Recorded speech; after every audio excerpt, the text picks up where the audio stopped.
Со одговорни и честни политики го вративме достоинството на нашиот земјоделец. Го цениме и вреднуваме неговиот труд. За само 3 години финансиската подршка во земјоделството стигна до рекорден износ од 430 милиони евра и стига до вистинските индивидуални земјоделци. Субвенциите ги зголемивме и нивната исплата денес е неселективна, редовна и што е најважно навремена. Земјоделците парите ги добиваат тогаш кога им се најпотребни.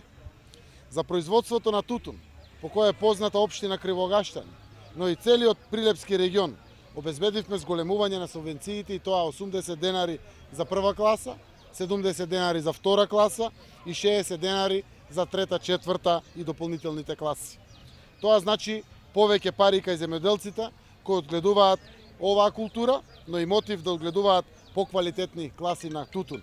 Оваа година земјоделците вкупно кои што произведуваат тутун инкасираа во своите семејни буџети повеќе од 125 милиони евра.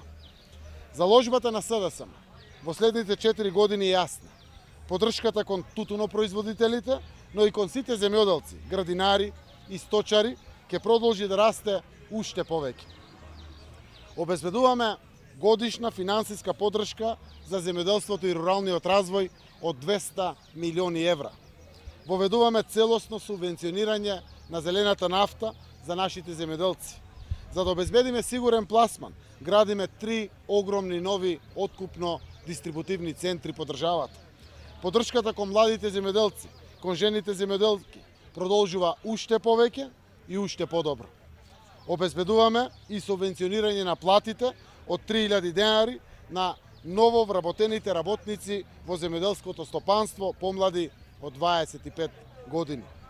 Важно ни е земјоделството, важни ни се земјоделците, затоа грижата за нив во следните 4 години продолжува уште повеќе. Убедени сме дека земјоделците гледаат кој навистина се грижи за нив, а кој 11 години како власт и 3 години како опозиција ги манипулира и го погазува нивниот труд. Затоа, на 15 јули, земјоделците ќе изберат повисоки субвенции, сигурен пласман и повеќе пари во своите буџети и нема да дозволат повторно ВМРО ДПМН да гази врз нивниот труд.